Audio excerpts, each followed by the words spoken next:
Tutsi, bienvenue sur Cuisine & Chill. Ce que j'aime dans la cuisine, c'est qu'on peut transmettre tout un tas d'émotions à ses amis, à sa famille, aux gens qu'on aime. Comme pour la musique, la danse, ou que sais-je encore, on met beaucoup de soi dans un plat et finalement l'amour, il est présent partout.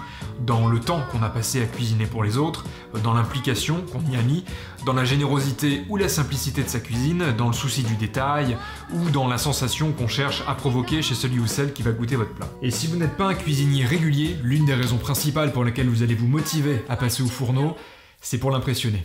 Elle ou lui, parce qu'il ou elle vous plaît et que vous savez que la cuisine c'est un terrain sensuel où tout peut devenir possible. On est tous passés par là, je suis passé par là, plusieurs fois, à chaque fois.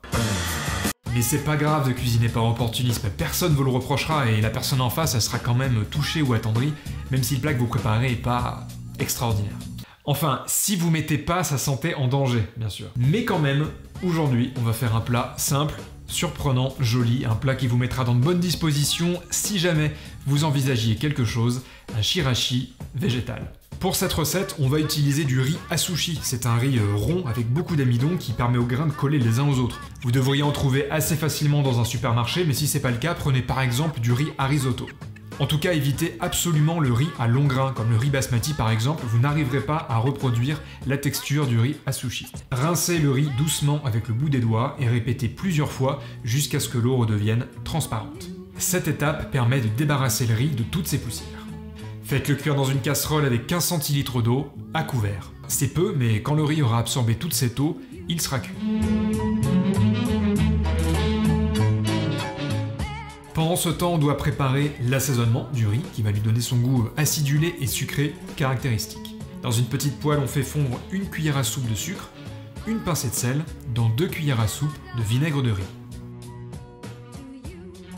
On laisse refroidir quelques instants et on verse sur le riz encore chaud.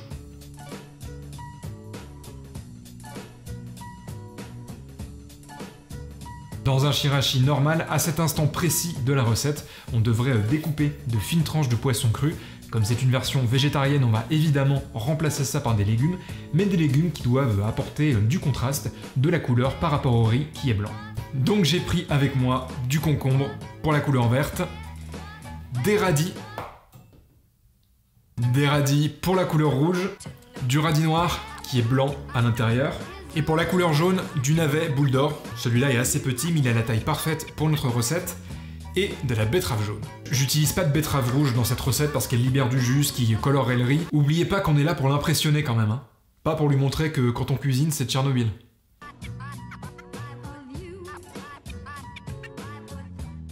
En utilisant une mandoline, on tranche délicatement des rondelles de chaque légume. On recherche une épaisseur très fine, environ 1-2 mm, pour que chaque bouchée soit légère. On découpe chaque tranche de concombre en deux, et si votre betterave jaune est de gros calibre, on détaille des cercles plus petits pour avoir des tranches de légumes de même diamètre. On réserve la moitié de chaque légume dans un saladier, et on recouvre à hauteur d'une marinade avec de l'eau bouillante, du vinaigre et du sucre en proportion égale.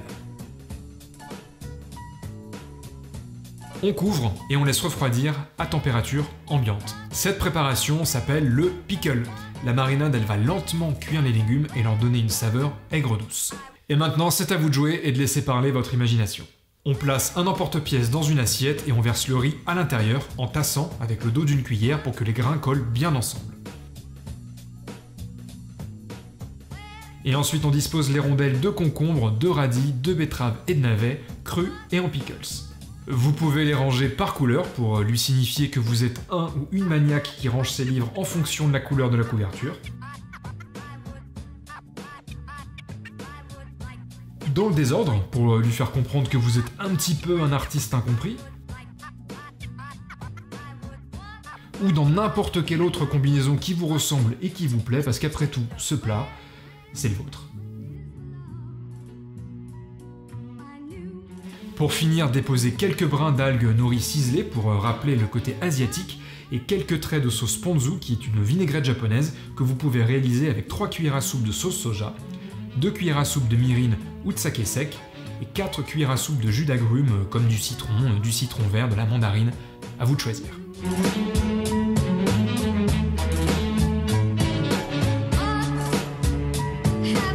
Et voilà comment en quelques minutes et avec quelques ingrédients on peut réaliser un plat simple et plein de couleurs. Si vous refaites cette recette chez vous pour une occasion spéciale, dites-moi dans les commentaires si ça a marché. Et si cette vidéo vous a plu, un petit pouce, on s'abonne, on active les notifications et on partage ça à tout internet. On se retrouve très vite pour une nouvelle vidéo. D'ici là, je vous embrasse et n'oubliez pas qu'il faut manger pour vivre, mais qu'on vit aussi pour manger. Ciao.